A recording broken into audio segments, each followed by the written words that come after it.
gotta nail that right mid-range distance. It is a very careful song and dance that you need to play. If you are too close to Wolf and you're pressing Gunman, if you're pressing Can, that's going to be a dash attack every single day of the week. They're gonna be starting off on Pokemon Stadium too, and you always gotta take into account just how fast Wolf is in the skies as well. Right. So you gotta watch out for those jump-ins. The jump-ins are going to be a problem, but you know what? Duck Hunt does have good anti-airs, you know, at the disposal. So like, you can definitely catch with like a forward air if you see like a jump-in. You know, even that move is a great option to kind of catch some jumps. Zane right now just trying to get really tricky with some of his shoulder hops and falling aerials. So safe on Wolf's shield, especially considering his lack of any out-of-shield options. And there it is. Those are those jump-ins. Stocktaker is ready for it. He sees that Clay Pigeon come out, and it's like, damn. That's a lot of end lag. Would be a shame if you got grabbed. And then Zane just like ends up like taking a bit of damage for it. So but that Clay Pigeon is gonna be so big. That's gonna be that's gonna be stage control and Stocktaker in the corner. I love the attempt at those forward tilts off the ledge. You know, Zane tried to position everything just right, but Stocktaker found a way around it all. So Zane now, got the single hit of the can, but didn't get the explosion. They had the good idea, but Stocktaker, I feel like he is one of the most potent players at catching dash-ins. Zane getting too comfortable pressing Can over there in the corner, and Laser just doing a great job of knocking it right back at them. Yeah, I mean, the can is a good defensive tool, but you know, when you're at 150 or so %, you got to remember that it can kind of kill you sometimes too. Ooh, I like how Stocktaker is also respecting this cannon right now. He's just, letting it happen. He's shooting it a little bit. He's not trying to dash right into it because he knows disaster is going to come. But that dash back before the dash attack was so smart. Oh man, there still not going to be enough. Zane trying everything they can do to get the kill, and from downtown that can does it all and secures the stock, which means look at Stocktaker comes down and just shoots the gun once again. But Clay Pigeon seems like the best way to really call out Stocktaker through some of his laser usage. Catching a really poor air dodge back down. Dunk? Can't quite get the dunk. The triple was nice, but not in the position to get the down air. Zane gave it their all, but like another one? Another Clay Pigeon, but not enough. They weren't popped up enough to be able to find that second Clay Pigeon. So now Zane has to find a way to get back onto the stage. Definitely no easy feat when you don't have a can, and it's Wolf. And look how Wolf just quickly invalidates any setups that Zane wants to get going. Yeah, I mean, that reflector can be used for other things too in this matchup, but like when it's at its best, when you see like that high can that's just like, yeah, I'll just reflect this away. I don't even have to time a hit. I can just hold this reflector. I can put it completely out of commission, and hey, if I hit it back into you, that's kudos to me. Yeah, and I think it also works against the gunman, although, I mean, there are risks to that as well. Yeah. Yeah, you lock yourself into a reflect, then somebody can just jump in on you, right? So as long as Stocktaker is only throwing them out really, really sparingly, just keeping it, not particularly often, Zane is never really going to anticipate it. But that can going to be so big, putting Stocktaker into the corner once again, and rolling it in there is a mistake, because that's what Gunman is there to do. And it was the one in the trench coat, which is, I believe, the strongest one. I think it is, I think it's the strongest one.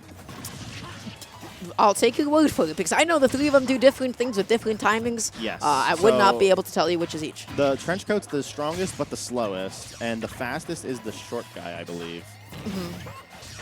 But I don't know what the rest of them do. That's all. The fact that I even know that. Yeah, in of itself, it's like, hey, that's a little something. Oh, but look at this tech chase that Zane set up. But Wolf's tech roll was just fast enough to be able to outmaneuver Clay Pigeon. Clay Pigeon putting Zane into so much end lag that Stocktaker was just able to break space consistently and then hit Zane for the troubles. Stocktaker's in a pretty bad position here. Gets the tech and, just barely making it back. Oh, Zane had that two-frame, but what happened was the can was a little bit too far above the ledge by the time that Stocktaker was in his two-frame animation. Did you see that crouch from Zane in the corner? They were just able to dodge that back air from Stocktaker by just simply crouching in the corner. Really great option. Zane's movement right now is so solid. So they're picking really good spots to go for can, really good spots to go for gunman as well. Nowhere that's particularly unsafe. That Clay Pigeon spaced so safely as well that Stocktaker was not able to get a jump in. The can was there just a little too late. Zane had it all, had it all lined up, and in the end, was able to find a way to get the can in the right spot. Wow, that was so well played from Zane. I think Zane found the groove. That last stock, they started moving around the stage so fluidly. They started moving around the stage so beautifully. Everything was so efficient, and their spacing and decision making for a lot of cans, a lot of gunmans was honestly the best it could be. Yeah, absolutely. So now we're heading into game 2 here. Zane up a game, and we're back on PS2. So it looks like Stocktaker just wants to quickly run it back. Yeah, seems like a stage like both of them would really, really enjoy here. And now Stocktaker once again just trying to find ways to be able to jump in here. Zane getting a falling forward, gets the scoop hit of dash attack and sending Stocktaker back onto the stage. So not really sure if Zane wanted that. Duck Hunt has some funky hitboxes sometimes. Oh, tried to read the tech away, but didn't end up covering the tech in. So I wonder if we'll see that next time with maybe a down smash. Well, that gunman was the right idea, but Stocktaker was still able to roll through just in the nick of time. You gotta remember that after Clay Pigeon still hits your shield, you know, that projectile can still be detonated as Zane pleases. So you're really, truly never safe until you see it completely explode. There are times where that projectile can be like plus 21 on block, if I'm not mistaken. So yeah, it's a very scary move just because of how much stun there is and how many extra hits there are after it. But what's so scary is just like how Zane is commanding the stage right now. They look at the option coverage as well. Stocktaker, they couldn't go corner pressure Zane. They couldn't go ledge trap because of Can. Yeah, the Can was in the way and inching ever closer to them. So really no option but to kind of back off. What a parry. Zane had the right idea with the goal in. That up smash was not going to kill, surprisingly. The next one definitely will. Zane getting a little bit tricky at the ledge once again, fighting the 2-frame. No tech from Stocktaker. Oh, wow. I just loved how all the 3 smash attacks in a row from both players. That was a pretty funny exchange. And there's another big smash attack from Zane, who's now up 2 stocks. Stocktaker having trouble finding a groove now. Stocktaker just having to wipe off the forehead a little bit there. Finally finding an edge guard with just a big, strong hitbox that's nice and active. Don't really have to worry about Can quite yet. Committing off stage like that against Duck Hunt, man, that is scary stuff, especially as Wolf. But hey, paid out. Yeah, it's very difficult to commit off stage as Wolf for sure. His recovery is not as reliable as you might want. So like the fact that runoff nair ended up working out, pretty surprising. Oh my. And what a grab interrupt with that really fast play pigeon, which disrupted Stocktaker's plans to get something going with a grab. So I guess we'll have to try a different way, trying to all this corner pressure. And it's ended up working out because Zane is having some trouble getting out of the corner now. Tries for a panic up B, and it works. It yeah, worked. No, listen, it's a lot of mobility. It's the fastest way for Duck Hunt to get out of there. You got to consider Can. And Zane can still land with a normal Stocktaker. I don't know why he chose to go for an S smash and not like a down smash though. I keep saying, like, I think he should tech in, get the tech in read and go for like a down smash because it also covers the. Zane's been getting away with it. Yeah. How does Zane make it back? Run off nair once again, proving to be quite effective for Stocktaker.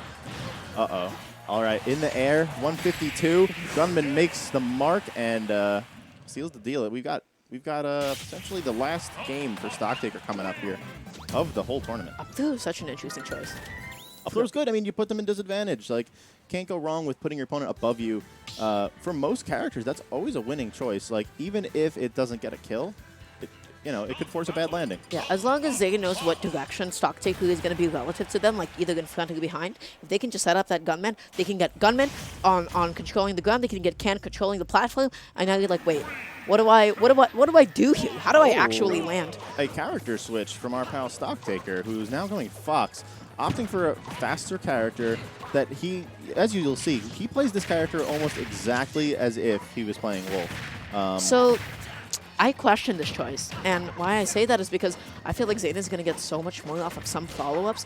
Zane is going to be able to maybe edge guard Fox a little bit easier, because even though like Fox's recovery is longer, of course, Wolf's up B hitbox you have to sometimes respect, and Fox really truly does not have the edge guard that Wolf does have sometimes. But what he does have access to is speed, and like he can smother a little more easily just due to the fact that the speed of aggression has been increased.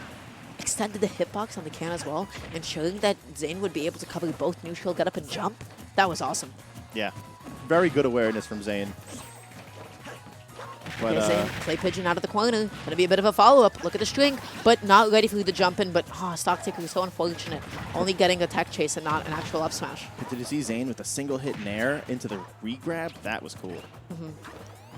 So scary, and I'm not really sure about the decision-making is what I would say had he not gotten that back here. Did you see? But that's exactly what you would do as Wolf, right? You would do like a raw bear there in the corner. That's exactly how he would be playing Wolf. And so, as I was saying, he plays this character very, very similar. Oh my. And That's what you were talking about before. The ledge play is going to be worse off when you go Fox. Your off-stage game is worse, but like your on-stage game, a little faster. So maybe he can bring it back with some quick aggression. Just excellent timing from Zane. Stocktaker landing a little bit too aggressively here. Zane trying to catch his jump back onto the stage. Really good grab is going to put Zane into the corner once again. But wow, that neutrality was like deceptively active. Oh, okay. Good coverage. Stocktaker just happy to get back to the stage. The high recovery mix-up was so good. Is this going to kill? Did you see the run? Just watch. Oh, my goodness. That was an awesome setup from Zane. Wow, they killed it. Him. What? Zane 3-0'd him. Oh, yeah. Yeah, Zane's great. Last time I saw these two play, Zane was getting kind of shot. Zane was getting, Zane got 3-0'd. But today is a different day. I guess I don't like this choice to go to Fox, honestly. I think it was okay, but I think Zane was just playing super solid. Oh, for sure. There's definitely like so much credit to be just continually running into the shield to like get better positioning and also like covers tech out too. So good. That was awesome stuff. That last stock was fantastic. Man, I'm always happy to see Zane succeed. It me really too. makes me, it always puts a smile on my face. Like Zane honestly has worked so hard to really like understand the fundamentals of their own character, their setups, all the intricacies that come with playing such an unconventional character like Duck Hunt, which is definitely no easy task in of itself. Like that requires some thinking. Which I'm probably not capable of. I have always said, I mean, I know people give Duck Hunt a lot of flack for being like campy or projectile, whatever. I think Duck Hunt is a thinking man's character. You know, like that's a thinkum right there. That character, not easy. You gotta be thinking 10 steps ahead. And with that being said, if I'm not mistaken, that was our final set for today. Isn't that right? Let's get a confirmation on that. No,